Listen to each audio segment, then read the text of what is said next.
My sister-in-law finally gave birth to a boy on her 10th try. To raise this hard-won nephew, she bought a microscope. Any food that passed through her nephew's mouth had to be examined under the microscope. Only after ensuring there wasn't a single bacterium would she feed him a tiny bit of the food from the glass slide. Seeing this, I quickly tried to persuade her. The human body naturally contains many types of bacteria, and being overly refined can lead to an imbalance in the bacterial flora, weakening the body's resistance. Unexpectedly, she thought I was exaggerating and slapped me hard across the face. Since that's the case, she can raise the child however she wants. I'll just leave. Just after getting off work, I saw my sister-in-law with her back to me, busily tinkering with something. Upon closer inspection, I realized she was fiddling with a microscope. This is a Leica microscope, worth tens of thousands on the market.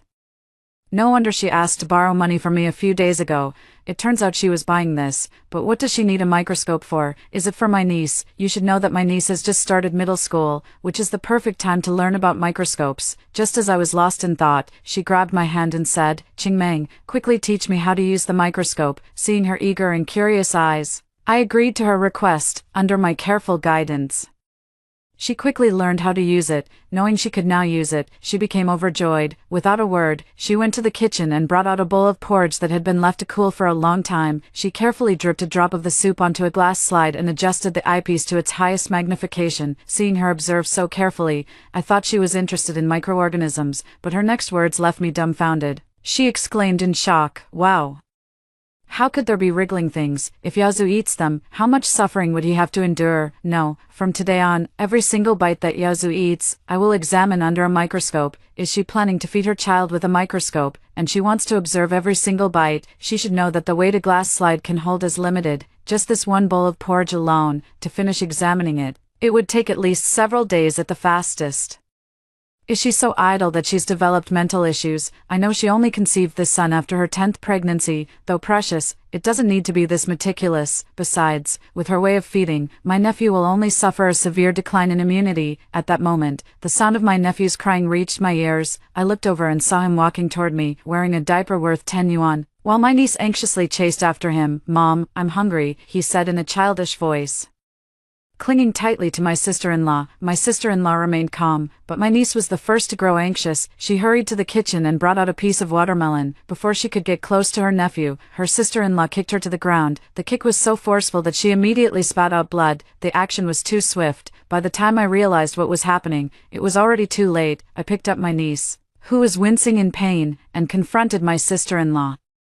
"Zhang Menghan, what are you doing? Yuan was just worried that Yaozu might be hungry. Was it necessary to hit her so hard? She is your own daughter, after all." In my anger, I called her by her full name. Unfortunately, she didn't take it seriously. Instead, she curled her lips into a smile and said, "What does a daughter matter? She's just a lower gender of a higher animal. Sons are what truly matter. You must understand that in all things under heaven, the male is always more esteemed than the female." I never imagined her belief in male superiority and female inferiority had reached such an extent. Even animals are treated differently. Has she forgotten that she herself is also a woman? The niece is her firstborn daughter, and although she later conceived 8 more daughters, none of them were brought to term. Thus, the niece can be considered her only daughter, the flesh of her flesh. I truly cannot understand how, as a woman of the new era with a higher education, she could hold such misguided values. Moreover, without women, how could men ever be born? I was about to retort, but then I saw her point at her niece's nose and scold angrily, "You wretch, don't you know there are bacteria on watermelon? You didn't even look at it under a microscope before giving it to your brother.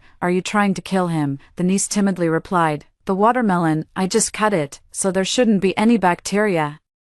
As soon as she heard this, she instantly became furious. She screamed, "You say there are no germs, so there are no germs. How dare you talk back? I'll beat you to death." After saying that, she tried to kick her niece again, but this time, I stopped her. I looked at her in disbelief. "Are you crazy? If that's the case, even freshly cut watermelon can't be eaten, then what on earth is safe to eat?" She shot me a disdainful glance and sneered, "Of course, it can be eaten.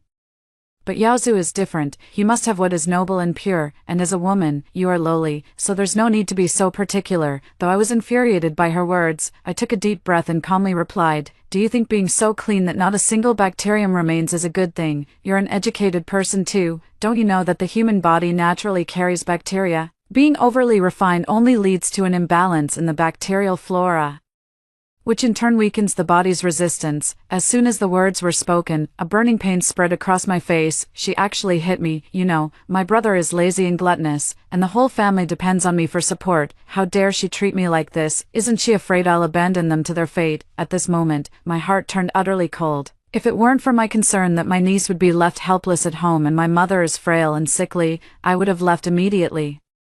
Nonsense, Qingmeng, don't try to scare us. You're just jealous of Yazu because you're a woman and don't get the respect and care you want. I have never looked down on my gender, so how could I possibly be jealous of him? Her imagination is truly vivid. My mother would tolerate her in every way because she gave birth to a son, but I won't. I straightened up and, at the moment she was most smug, raised my hand and slapped her twice in return. Instantly, her face swelled up. She looked at me in astonishment. How dare you hit me? I gave birth to a son for your Qing family. A mother's status is elevated by her son. With my current position, someone as lowly as you has no right to lay a hand on me. I curled my lips into a smile. Enough already, you gave birth to a son, but that doesn't mean you're about to become the emperor. Although this house was left by my deceased old father, all the furniture inside, including the clothes you're wearing, were bought by me. You eat my food, use my things, and when I get beaten, why can't I fight back? Her face flushed red with anger. She tried to hit me back, but I grabbed her throat with one hand. Watching her flushed face, I thought I had her completely subdued. Then a sharp pain shot through my other hand. I looked down and saw that my niece had bitten me.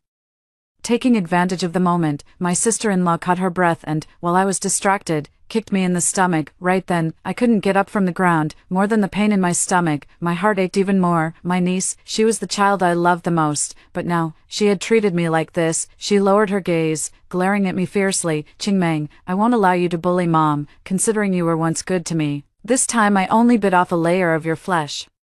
Next time I see you hitting my mom, don't blame me for stabbing the knife into your heart. Without even calling me auntie, she directly used my full name. At that moment, my heart turned utterly cold. 13 years of affection couldn't compare to a single layer of blood relation. I've known for a long time that my brother and sister-in-law see me as a blood donor. I've held on this long all for her sake. Now that I've confirmed she's an ungrateful wolf, there's no need for me to stay in this family any longer. All the affection I've given over the years, I might as well have fed it to a dog. The more I suffer, the happier my sister-in-law, Zhang Menghan, becomes. She looks down at me from above. Blood truly is thicker than water. No matter how well you treat her, in the end, she will always side with me. Then she turned her head, stroked her niece Qing Yuanyuan's head, and said, "It just so happens that I'm going to make pork rib soup for your brother tonight. Since you've behaved so well, I'll reluctantly share a bowl with you. Really, I'm in for a treat." Qing Yuanyuan snuggled into Zhang Minghan's arms with a smile. "Thank you, Mom." Watching the touching scene of mother and daughter before me,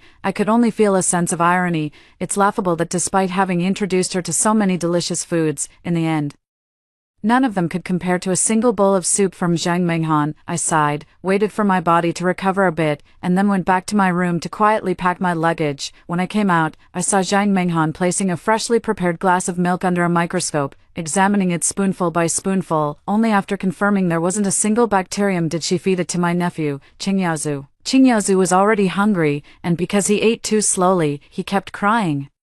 To prevent him from crying too hard, Qing Yuanyuan pretended to be a dog to comfort him. However, this was no longer my concern. No, I just wanted to stay as far away from them as possible. It's just that my luck is a bit off. As soon as I reached the door, I heard the sound of hurried footsteps. I understood. It was my brother coming back. I was about to head in another direction when I saw my mother following closely behind him. At that moment, I hesitated, because I couldn't rest easy leaving my frail and sickly mother behind. Even though she also favored sons over daughters, she was still the one who gave birth to me and raised me. I couldn't abandon her and leave her to fend for herself. Seeing this, I could only temporarily hide in the corner by the doorway, carefully considering what to do next. Fortunately, Zhang Menghan was busy tinkering with the microscope, and with her nephew's heart-wrenching cries, she thought I had already gone far away.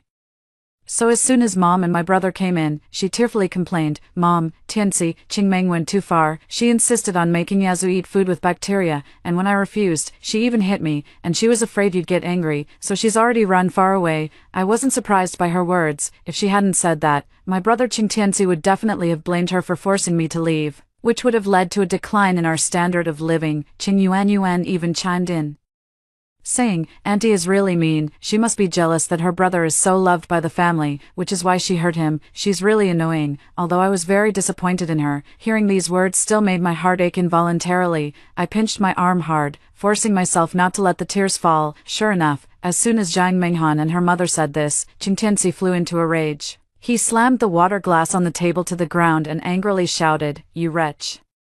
How dare you harm my son while I'm away? I'll strip the skin right off you." After saying that, he was about to rush out to find me, but Zhang Minghan held him back. Zhang Minghan pretended to be the good person, saying, "Forget it, since Yazu didn't actually eat it, let's just let her off this time." He naturally refused to comply. "Let her off? Not a chance. I can't swallow this anger." Hearing this, Zhang Minghan knelt down, choking back tears as she said, "You have to swallow it.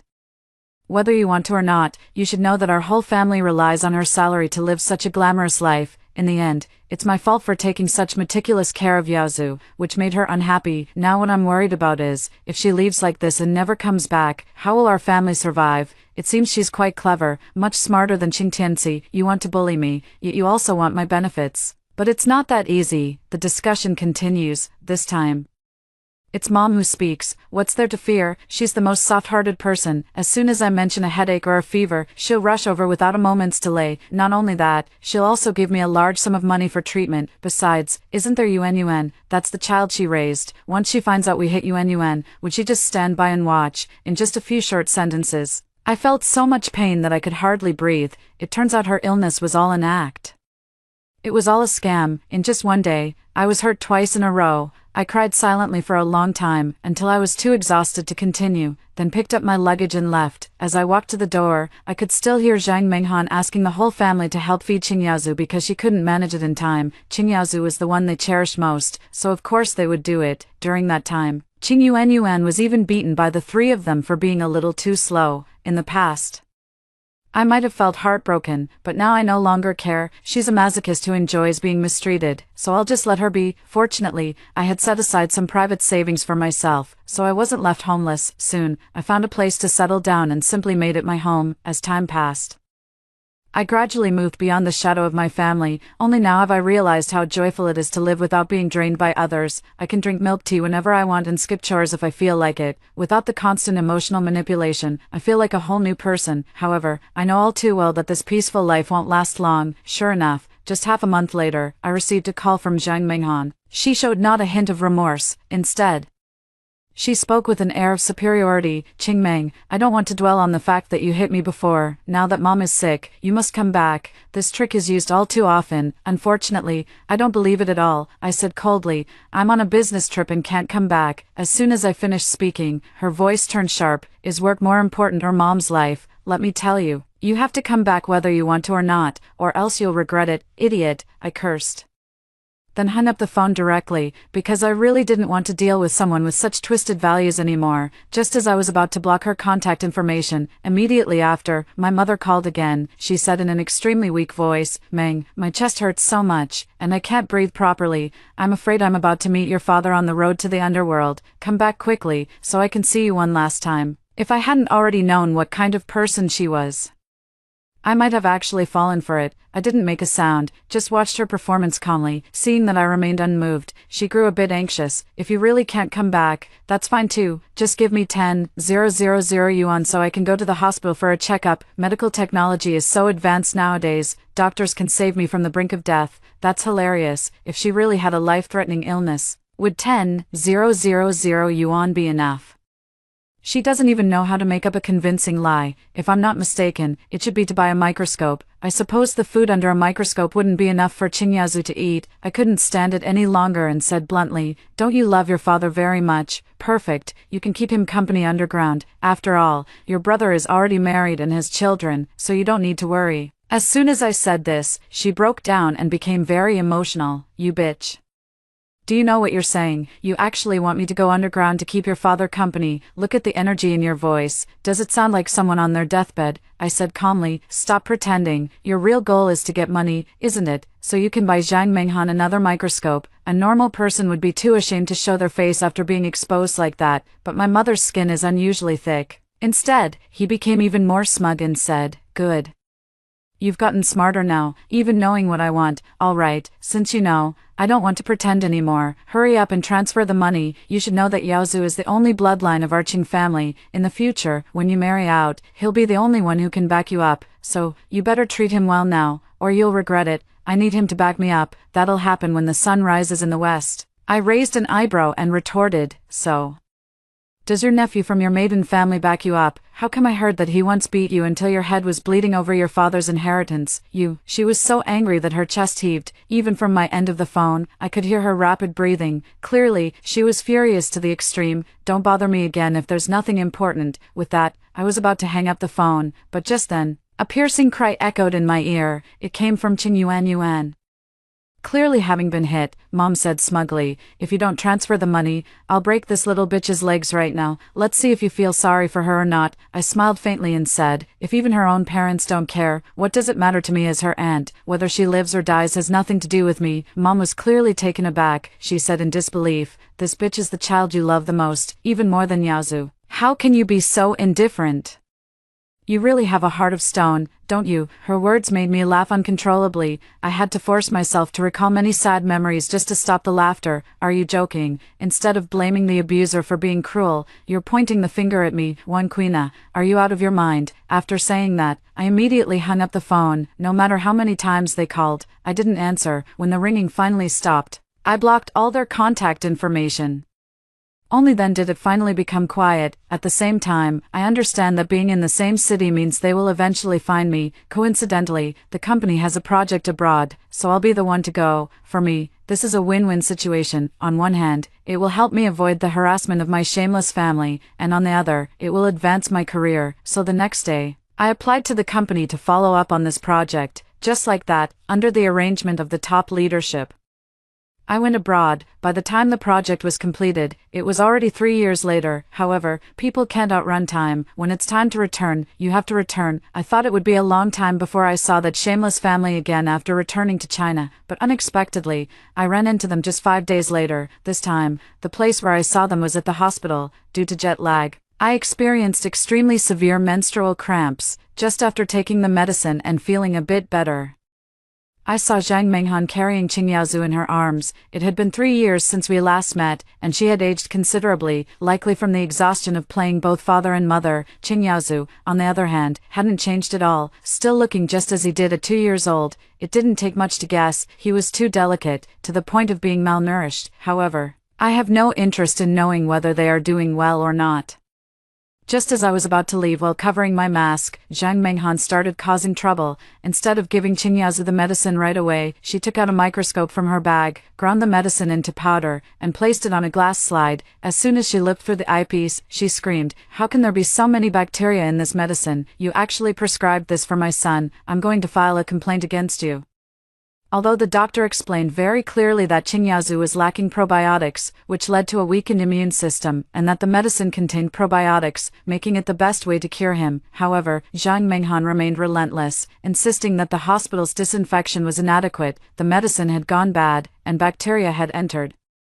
With no other choice, the doctor had to give up on the treatment and suggested she seek help elsewhere. It was expected that she would leave in a huff, but instead, she said, "You quack doctors are playing with people's lives. If you don't pay 100,000 yuan in compensation for my son's emotional distress, this matter is far from over. I have never seen such an unreasonable person before. But today I encountered one." The attending doctor was so angry that his chest heaved, and in the end, he called the police, bringing the matter to an end. Looking at Qing Yaozu's face growing paler by the second, I knew that with a mother like this, he was not far from death. I have to say, my luck is truly terrible. When I came to the hospital for a follow-up checkup again, I ran into Zhang Menghan once more. This time, she had brought Qing Yuan along with her. At that moment, she knelt in front of the operating room door, praying to the heavens, "Lord Yama, I beg you not to take my son's life. If you need to meet your quota and must take a life, then take Qing Yuan's or Qing Meng's instead." Even with her son on the brink of death, her heart remains as malicious as ever.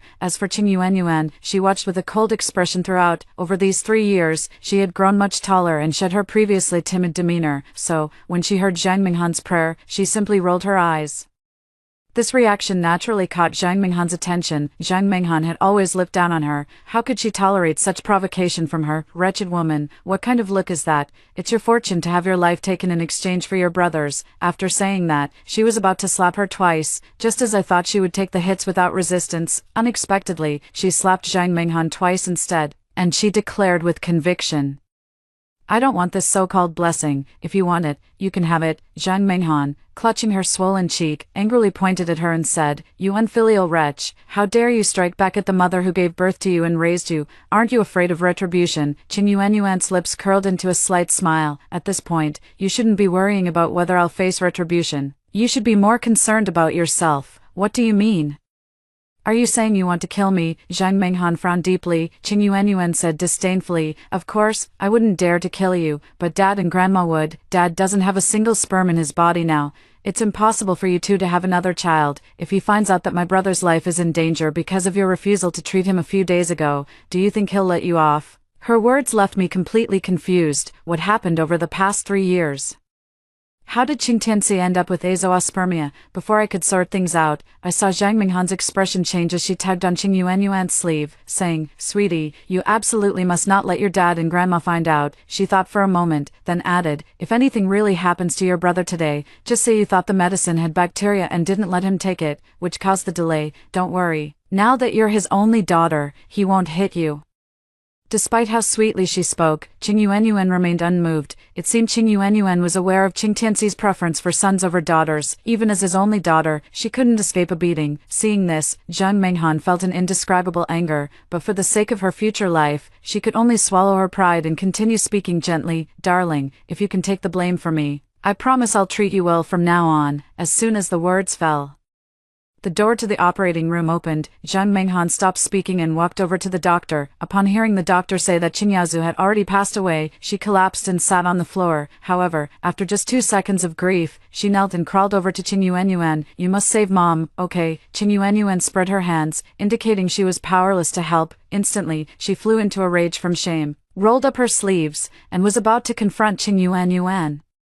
"You wretch, I gave you face, but you have no shame. Watch me beat you to death." One moment, Qing Yuanyuan was smug and triumphant. The next, she became utterly panicked. The reason for this wasn't that she was scared, but because Qing Tianxi and Wan Quina had arrived. Afraid of being discovered, I instinctively moved to the corner. As soon as Zhang Minghan saw them arrive, she began twisting the truth. She cried out, "Mom, Tianxi, Yao Zhu, he's gone.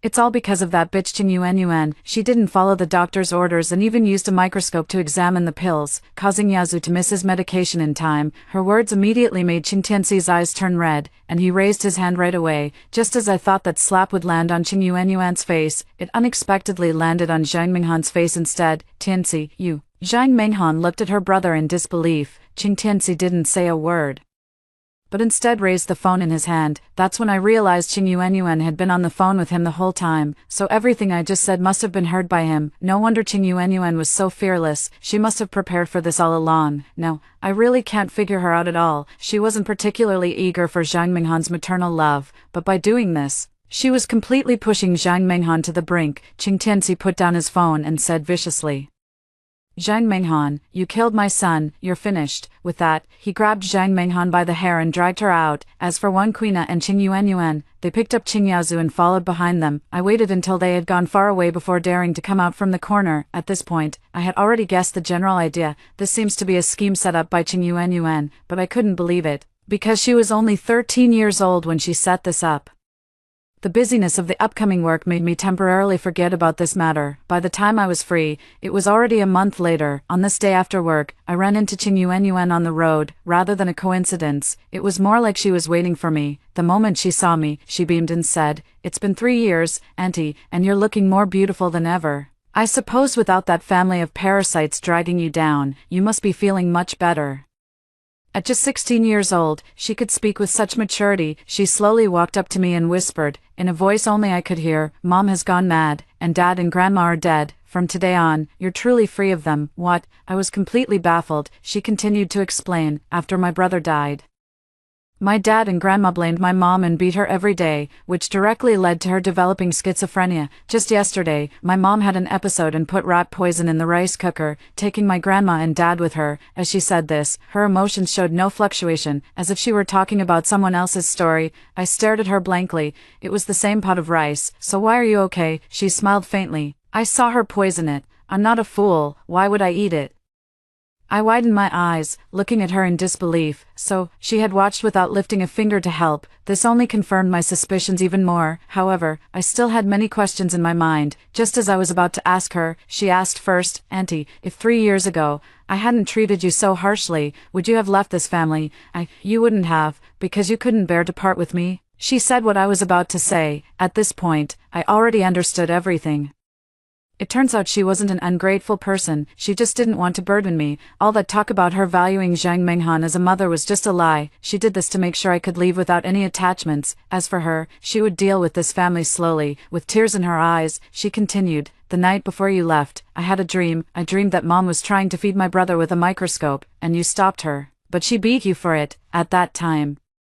You wanted to leave too, but you stayed for my sake. Later, my brother still died, but she blamed everything on you, accusing you of borrowing money to buy the microscope, to get revenge. They even knocked you unconscious and married you off to a 60-year-old hyper-masculine old man, causing you to suffer endless torment until you died. After saying that, she burst into tears. In her heart, this dream was real. Then, wiping her tears, she continued, so.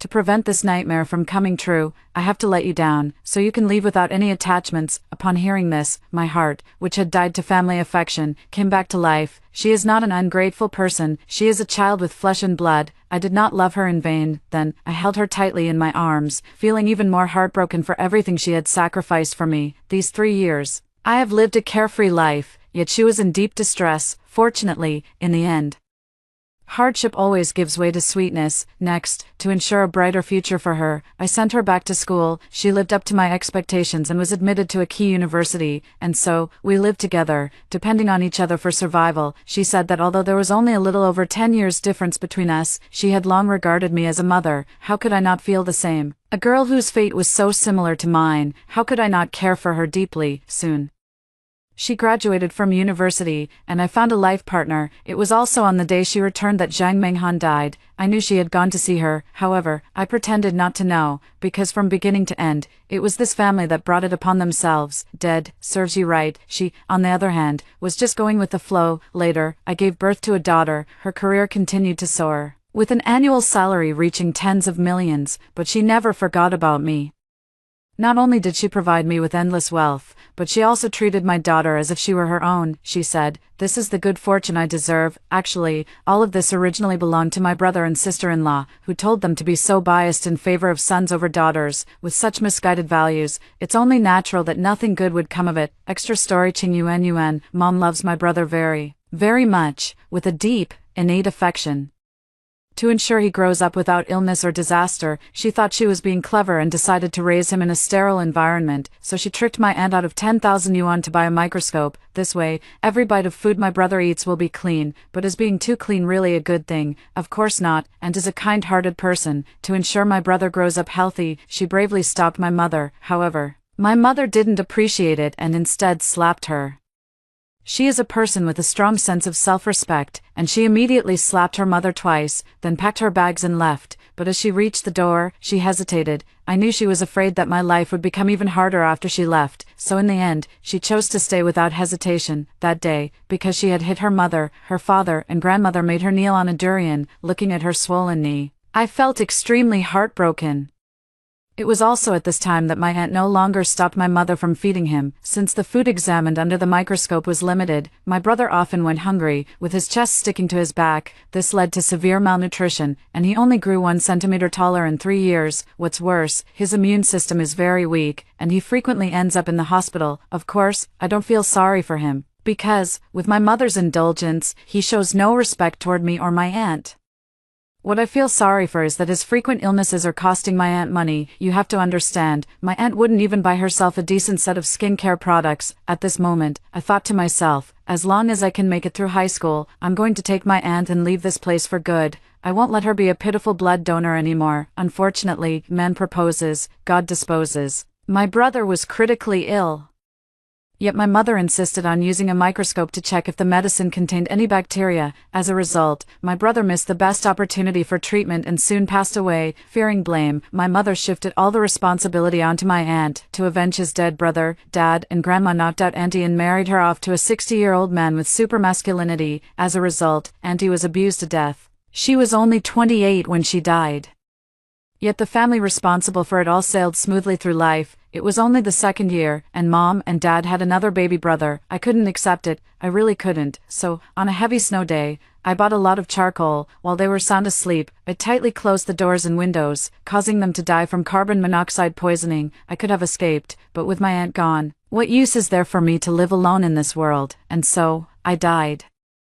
But I never expected that I would open my eyes again one day, watching my mother tinkering under the microscope. I knew I had been reborn. At that moment, I trembled with excitement all over, because my aunt was still alive. In this life, I am determined to keep her safe. I know she will not be able to let go of me, so this time, I will do something that makes her feel utterly heartbroken. And that thing is nothing other than hitting her to help my mother. With my every word hitting the mark, I successfully made her lose hope in me. Of course, this matter did not end with my aunt's departure. As soon as I knew my aunt had safely left the country, I began to put my plan into action. The first thing was to have my father sterilized. Only in this way will my brother be Dad's only son, then Dad will value him highly. This way, as soon as my brother dies, his emotions will collapse. Coincidentally, they are all lazy and gluttonous people. Doing household chores is all my responsibility, so every time I secretly put the sterilization medicine in the food, no one noticed. Over 3 years, I successfully made my father infertile, stripping him of his manhood. It was also at this time that the events of my past life repeated themselves. My brother is dead, I know my aunt isn't here, and this time, my mother will pin the blame on me, so I quietly dialed my father's number. My mother's words naturally reached my father's ears without a doubt. Sure enough, Dad was furious. He dragged her home on the spot and gave her a severe beating. Grandma, having lost the golden child who would carry on the family line, also joined in, and so, Mom endured their beatings every single day. However, in my opinion, poison is nothing. What I want is for them to die, to avenge my aunt from my past life. That day, I deliberately played a video in front of my mother. It was news about a mentally ill person killing without consequence. That night, she bought a pack of rat poison and put it in the rice. Then, she used schizophrenia as a reason to escape legal punishment. I deliberately didn't expose her. Instead, I went along with it. She got away with it. But a psychiatric hospital is not an easy place to stay. She had simply run from one dead end to another. I let her live a few more years so she could experience what it's like to be in a living hell. During that time, I went to see my aunt and confessed everything to her, to make her believe in the rebirth. I told her in the form of a dream. She didn't think I was ruthless. Instead, she held me in her arms with compassion. From then on, we let go of our past grievances. To make my future path smoother, she took on the responsibility of my education. Naturally, I lived up to expectations and got into a prestigious university. The first thing I heard after graduation was that my aunt was getting married, afraid that my mother might harm her future child. As soon as I got home, I went to find my mother, and mixed a hallucinogen into her medicine. I threatened her, saying that Dad, Grandma, and my younger brother were standing on her shoulders. She believed it. Under the influence of hallucinogens, she was successfully scared to death. She is dead, and my life is finally back on track. In my world, there is only love.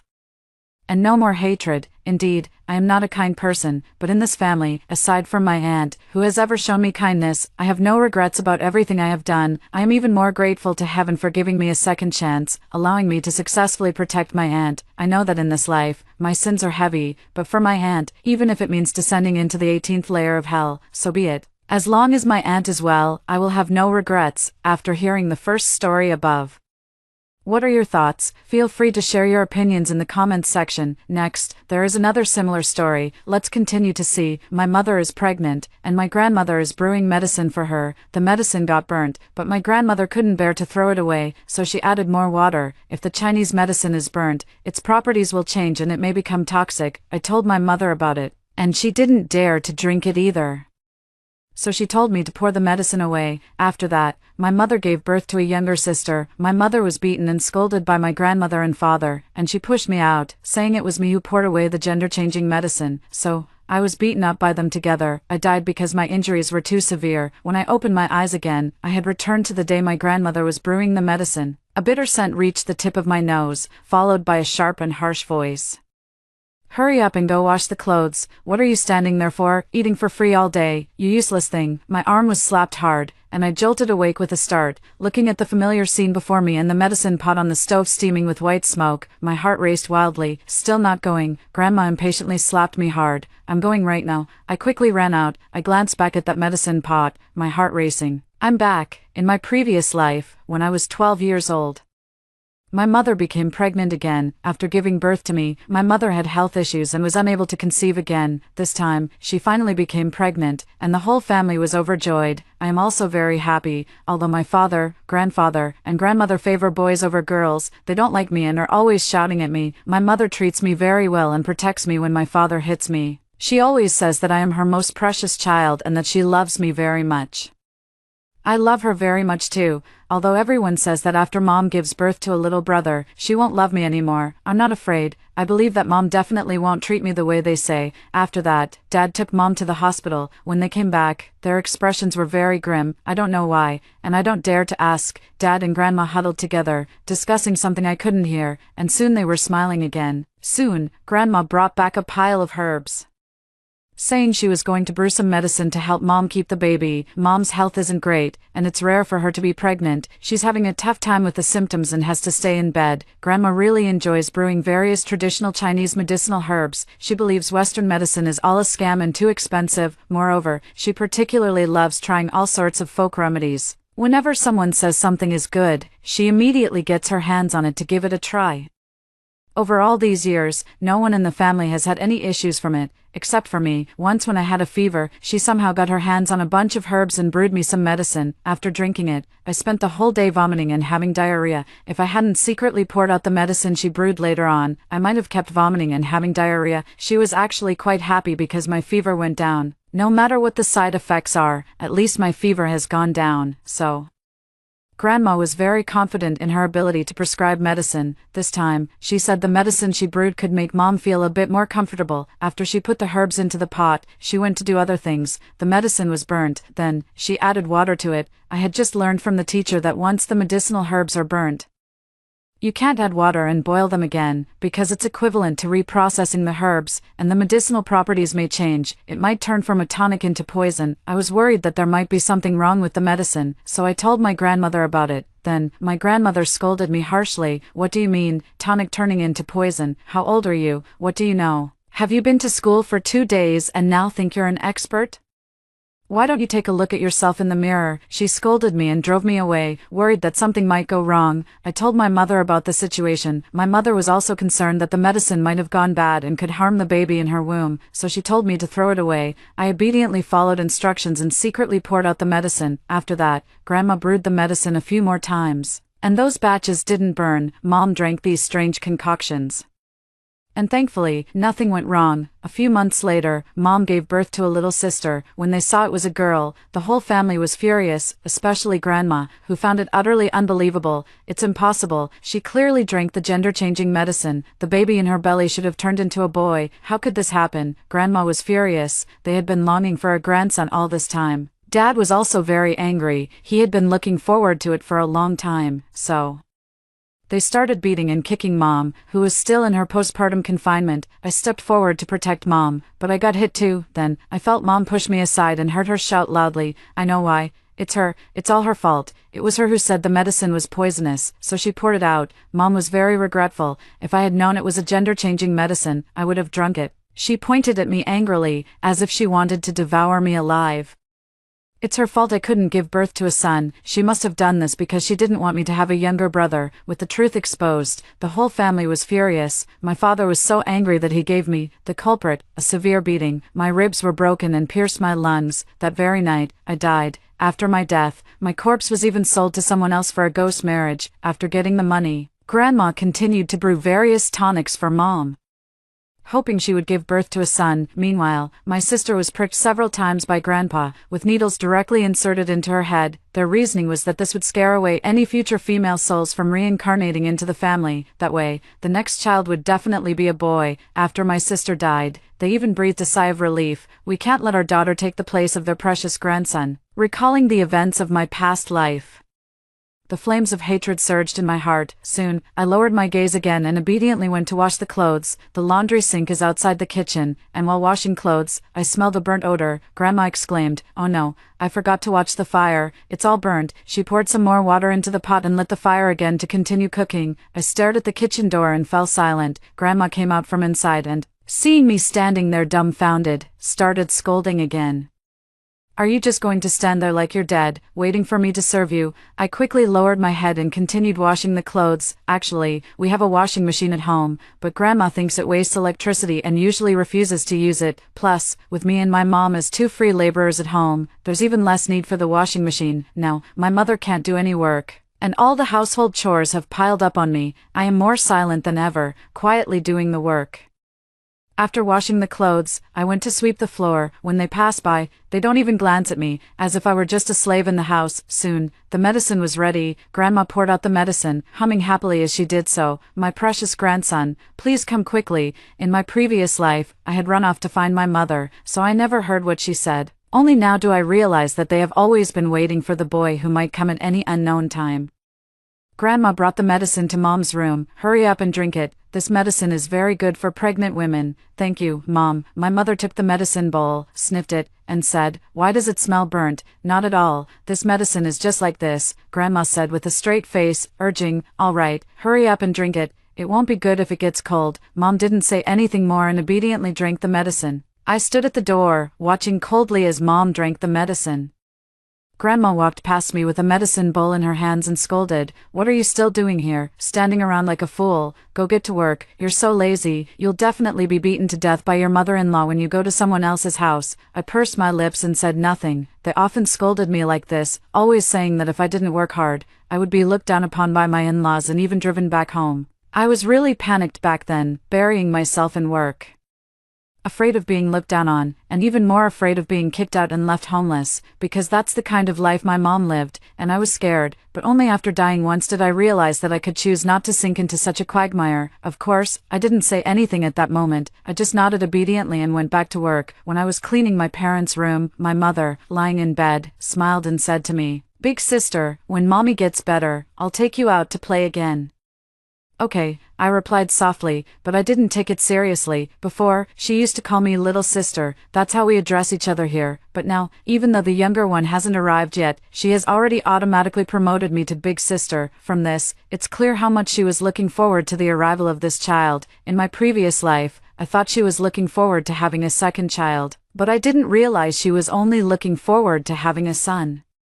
When my dad was in a bad mood, I would get kicked just for walking past him. My mom would step in to protect me, telling my dad not to lay a hand on me. Back then, I thought my mom really loved me, but later, I realized that whenever my dad was in a bad mood and wanted to take it out on someone, she would send me to wander around in front of him. Sure enough, when he got angry and hit me, my mom would step in to play the good guy and defend me. How was that love?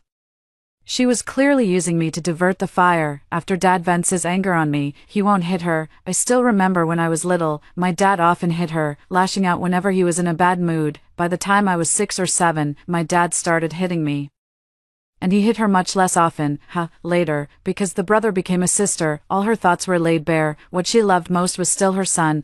Her daughter, was just her shield. It was only after dying once in my previous life that I could see everything clearly, given a second chance. How could I possibly be fooled by her sweet words again? However, I was still young and could only continue working, not daring to reveal myself. My mother didn't notice anything unusual about me either, because her mind was entirely on the child in her womb. But soon, she suddenly clutched her stomach and groaned in pain. The whole family was startled. Mom was taken to the hospital. I was left at home. Mom didn't return from the hospital until 2 days later. Their expressions were extremely complicated. It turned out that bowl of medicine was indeed problematic. The baby in Mom's belly almost didn't make it. The doctor also told her not to take random medications, as it could harm the baby and might even lead to a miscarriage. Grandma scoffed at this. "This medicine is a good thing. Your reaction just proves that it's working," Grandma said with righteous confidence. "Shouldn't we have some reaction when a child wants to change their gender?" Change their gender? My mom was stunned. "What do you mean?" Grandma and the others exchanged glances, no longer hiding it from her. "What I gave you to drink was a gender-changing medicine. After drinking it,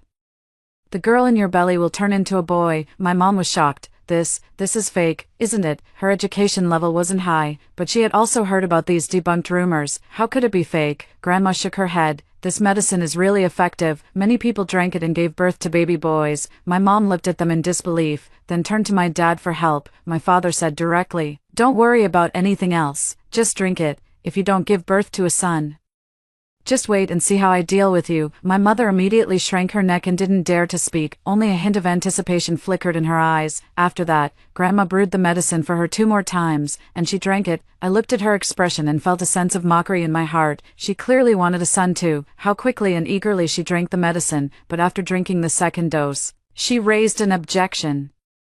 This medicine doesn't seem to have any effect after drinking it, and it doesn't have that burnt taste like the first time. Could it be the wrong medicine? After pondering for a while, Grandma quickly figured out the reason. The 2 times of brewing the medicine did seem a bit different, so she brewed the medicine again following the same steps as the first time. After drinking the burnt medicine once more, her mother ended up in the hospital again. This time, she had a miscarriage. 3. Grandma cried her heart out, for that was her grandson she had never met. Even when the doctor told her that her daughter-in-law had miscarried because she drank those strange and toxic medicines, she refused to believe it. She had absolute faith in the effectiveness of these medicines. After all, she had personally witnessed several pregnant women give birth to baby boys after drinking these medicines. She didn't suspect that the medicine had been burnt, altering its effects.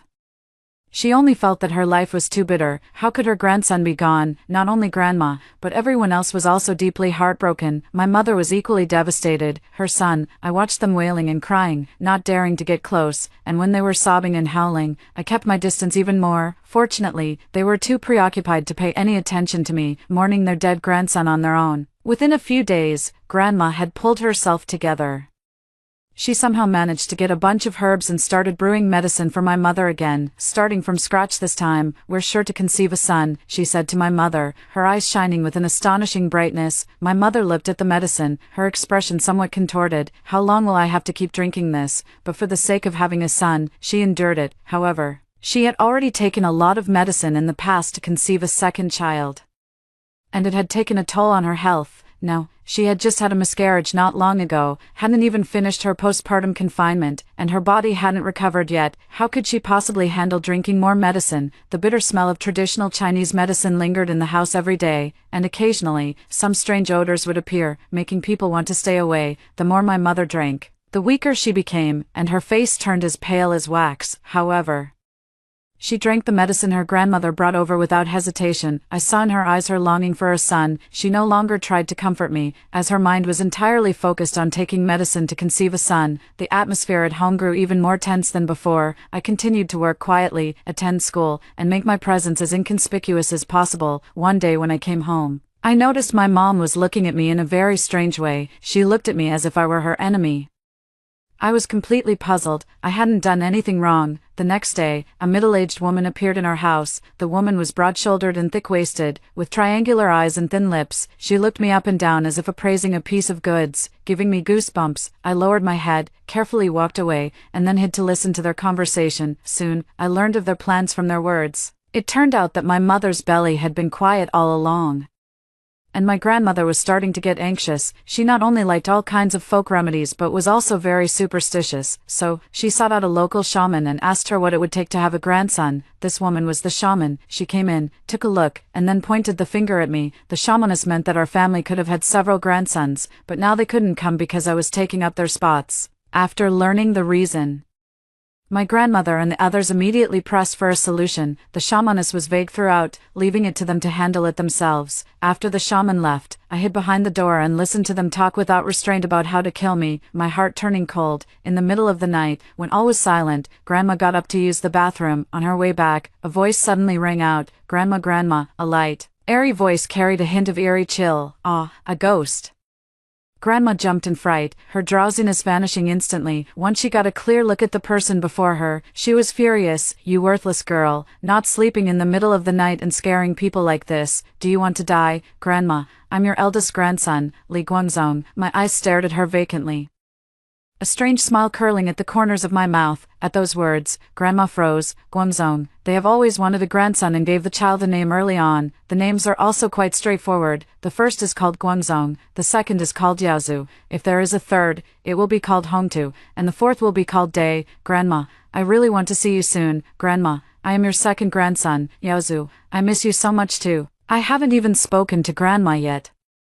Why are you running out? I miss Grandma. She's my grandma too. Grandma stared blankly as I spoke in two different voices, and goosebumps rose all over her skin. She was flustered and wanted to hit me. You little rascal, teasing people in the middle of the night. I snapped my fingers, and 200 yuan bills fell from the ceiling, watching the money fall from the sky. Grandma froze. Grandma, this is the money we found. It's not much, but once we're born, we'll take good care of you and make sure you live a happy life. The money and the words both made Grandma beam with joy. She quickly picked up the 2 banknotes and said with a smile, "Oh, my precious grandson, you really are filial. Grandma, the bracelet you lost earlier is over there." Grandma looked over and indeed saw the bracelet under the sofa. She excitedly picked up the bracelet, overjoyed. She had lost the bracelet for some time and couldn't find it anywhere. Who would have thought it would just appear before her like this now? She was so thrilled that she completely believed the story about the 2 grandsons. This is truly a great treasure bestowed upon their family by heaven. She spun around in place a few times before remembering the main point. How can you be born? If you kill your older sister, will you be able to come out? No, I shook my head blankly. Even if we kill our sister, we still won't be able to come out. The problem isn't with your sister, it's with you. Grandma was shocked. How could that be? That's not what the shaman said. A slightly rough voice chuckled. She's not a shaman, she was deceiving you. A slightly softer voice added, if she were that powerful, we would have come out years ago. Grandma was quickly convinced. Indeed, if that witch doctor were truly that powerful, the family would have had a grandson long ago. What should we do then? The gender-changing medicine you gave to Mom was effective, but the timing was off. Upon hearing about the gender-changing medicine, Grandma became even more convinced, as aside from the few adults and the doctor, no one else would have known about this matter. To this day, she still hasn't suspected that I was the one playing tricks. What should we do? It's simple. You, Grandpa, Mom, and Dad all have to drink it. Our fate is in your hands. Oh dear, it's time. We have to go. Remember, we mustn't let anyone else know about our business, especially not my sister, or we might not be able to come next time. Wait, before Grandma could say anything, my body went limp, and I collapsed to the ground. With a thud, my head hit the door behind me. I covered my head, opening my eyes with a pained expression. Seeing the fierce look on my grandmother's face, I was startled. Grandma, what are you doing? I scrambled to my feet, looking around in confusion. How did I end up here? Seeing my genuine panic and hearing my completely different voice, my grandmother became even more convinced of what had just happened. She gave me a disgusted glare. What are you doing out here in the middle of the night instead of sleeping? I was definitely asleep in bed. Could I have been sleepwalking? Who knows what's gotten into you? Get back to bed. She had no time to deal with me and hurried back excitedly. I watched her departing figure with cold eyes. I staged this scene tonight to protect myself. I don't want to be killed by them. I wonder if my actions can change my fate. After all, the whole family has gone mad in their quest for a son. The next day, when I returned from school, I caught a familiar scent of medicine. I lowered my gaze, hiding the mockery in my eyes. My father and grandfather were holding a bowl of medicine, looking utterly disgusted. Why do we have to drink this too? Isn't this something women drink? Faced with their questions, Grandma spoke with conviction. Who said only women can drink this? Men need to drink it too. Her voice was loud. The master said, if you want to have a son, the whole family has to work together. Seeing me come in, Dad frowned and said, does she have to drink it too? I couldn't help but take a few steps back, my expression filled with fear. Grandma shot him a glare. What does she have to drink? They're of the same generation. What does it have to do with her? She explained to them that their son/grandson was their flesh and blood, so they had to work together. Dad and Grandpa were half convinced and half doubting, and they were also quite resistant to the medicine in front of them, but they couldn't resist Grandma's brainwashing. For the sake of their son/grandson, they held their noses and drank it anyway. Seeing them drink it, Grandma also happily showed a smile. Her precious grandson will be here soon.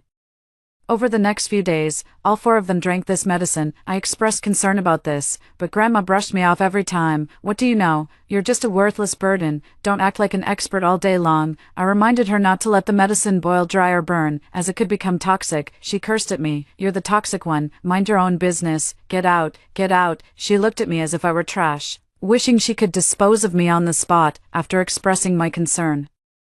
I continued to remain silent. After that, Grandma even went against me. She deliberately let the medicine boil until it was burnt, then added water again. As I looked over, she sneered coldly and continued brewing the medicine. I never expected her to have such a childish mindset. What could I say? Of course, I had to respect it. However, when I slept at night, I occasionally felt like someone was watching me. When I opened my eyes, I saw my grandmother staring at me with a piercing gaze. In the middle of the night, it was truly frightening. After scaring me twice, my grandmother probably realized she wouldn't be able to see her grandson and stopped coming. She also increased the frequency and dosage of the medicine she brewed. The house was filled with the dreadful smell of medicinal herbs all day long. After drinking for a few days, all four of them had turned sallow, and their appetites had noticeably diminished. Dad raised doubts, but he was quickly persuaded by Grandma. In fact, convincing them was quite simple, just one sentence: do you want a son/grandson? For the sake of their sons/grandsons, they naturally held their noses and continued drinking. A few days later, in the middle of the night, I heard several painful sounds coming from outside. I got up to look and saw them clutching their stomachs and vomiting. I was startled and quickly went to call an ambulance. However, before the call could be made, Grandma knocked the phone away. Why bother calling an ambulance? Do you have too much money to spare? Grandma's eyes were unusually bright. I just happened to have medicine for vomiting. Go boil it and drink it, and you'll be fine. I was stunned. Are you sure we don't need to go to the hospital? You all look really serious. Go where? You have too much money to burn. Grandma glared fiercely. It's not a big problem anyway, just take some medicine. Although I had long known Grandma's temperament, I was still exasperated that she was acting this way at a time like this. I didn't try to persuade her anymore and could only help with brewing the medicine, but Grandma quickly pushed me aside. You're so slow, what's the use of you? By the time you finish brewing it, the person will be gone. She kept muttering to herself as she quickly turned on the stove. To speed up the process, she even turned up the heat. In the meantime, she suddenly clutched her stomach and ran to the bathroom. By the time she returned, the medicine had burned again. She didn't say anything either, just added more water to it and continued boiling. By the time the medicine was ready, my parents were already exhausted from diarrhea and vomiting, their faces pale. Grandma served each of them a portion of the medicine and told them to drink it. The three of them didn't care about anything else and hastily drank the medicine. In less than half an hour, they all rushed into the bathroom clutching their stomachs. We only have 2 bathrooms at home, and that wasn't enough for them. In the end, the 2 who couldn't get a spot had to run to the vegetable patch to take care of business, but this time, after being so weak in the legs from diarrhea, they also vomited violently. Their commotion was so loud that even the neighbors were startled. When the neighbors came over, they were horrified by the overwhelming stench and the sight of them collapsed all over the floor, and quickly rushed them to the hospital. As the only person in the household who was still in one piece, I had to go along as well. By the time we reached the hospital, the group was already pale and lifeless, as if they were about to take their last breath at any moment.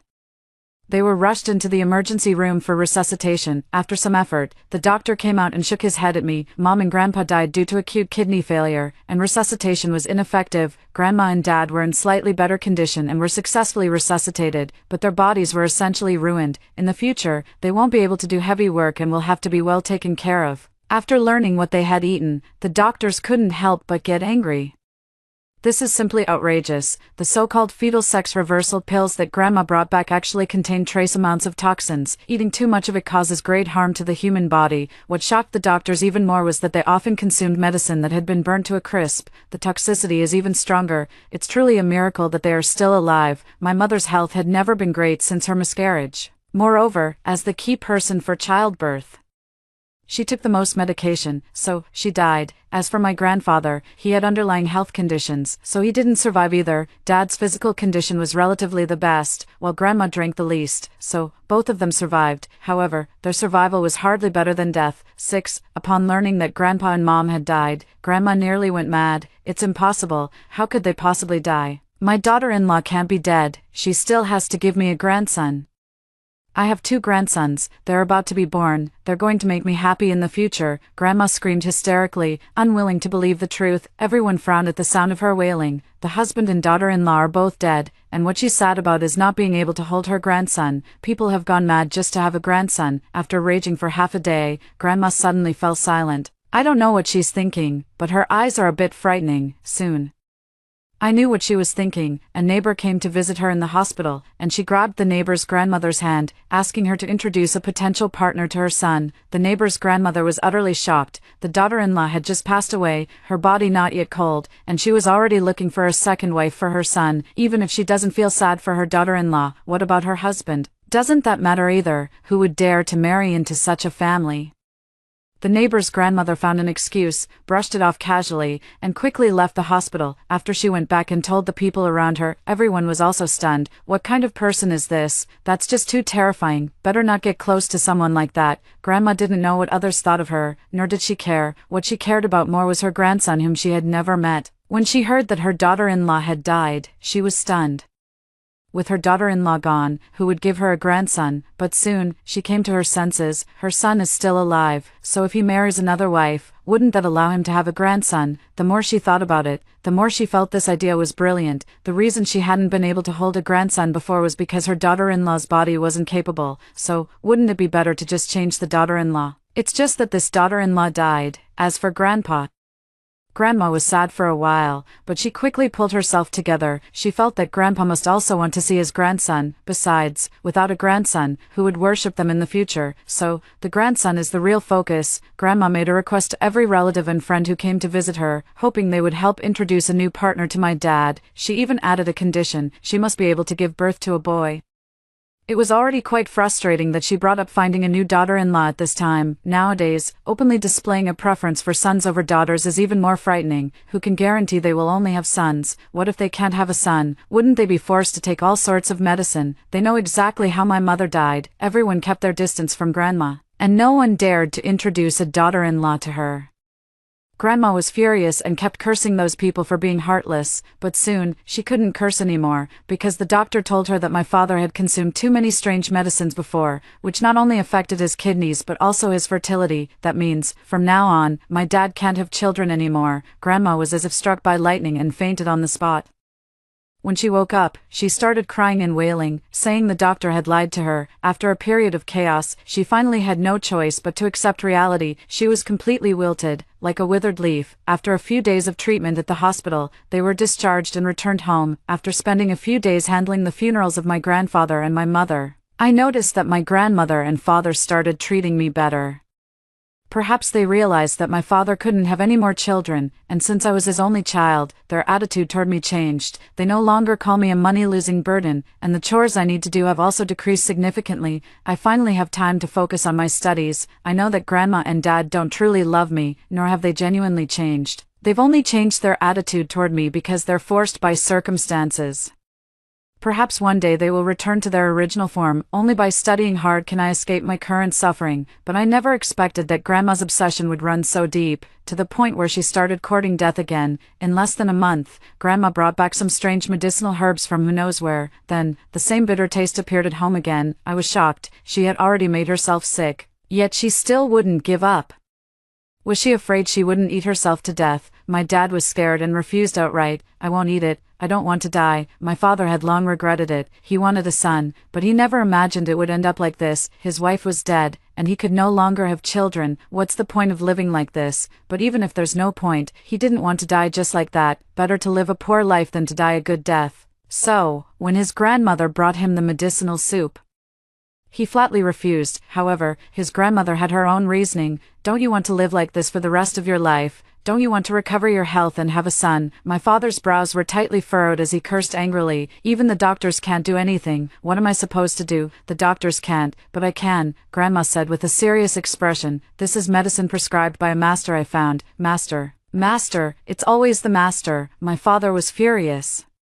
People are dying and getting hurt, all because of the medicine prescribed by this so-called master. Faced with her son's anger, Grandma wasn't upset either. That was just an accident, but this time, it really works. Those men who have problems, they all go to the master. Those who couldn't have children before, after drinking the medicine prescribed by the master, have given birth to several. Since you're already like this, you might as well try everything possible, otherwise.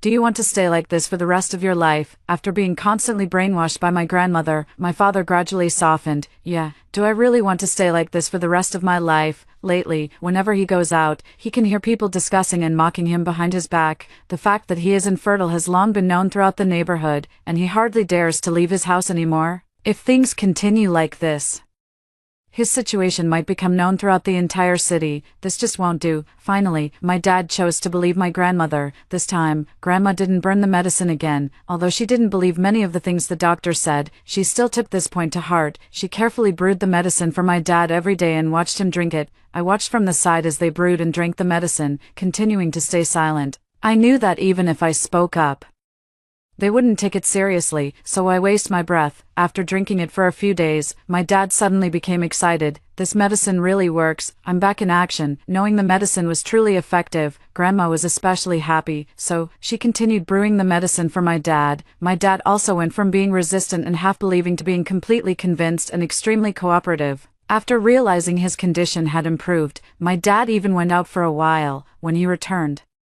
his face was beaming with joy. He and his grandmother huddled together, whispering. Then, the smell of medicine in the house became even stronger than before. They eagerly anticipated my father's full recovery, hoping he would bring a baby boy into the family. But soon, a piece of bad news arrived. My dad was in trouble. He was taken to the hospital. This time, he couldn't be saved and died directly. 8. It turned out that the medicine Grandma had been giving him was extremely potent, designed to stimulate a person's latent potential. However, once it was overused, it was all over. That's how my dad ended up gone. The moment she learned of my dad's death, Grandma spat out a mouthful of blood. Impossible. How could this be? You must have killed him. My son is fine. She threw a tantrum in the hospital, but this has nothing to do with the hospital. She herself caused her son's death. In the end, she was driven out of the hospital. She returned home in a daze, looking decades older in an instant. Her originally graying hair turned completely white. In just a few short months, several people in my family have died one after another, and the neighbors around us couldn't help but sigh, saying it was just too eerie. Even the aunties and older women who usually liked to drop by for a visit didn't dare to come over anymore. Grandma locked herself in her room for several days,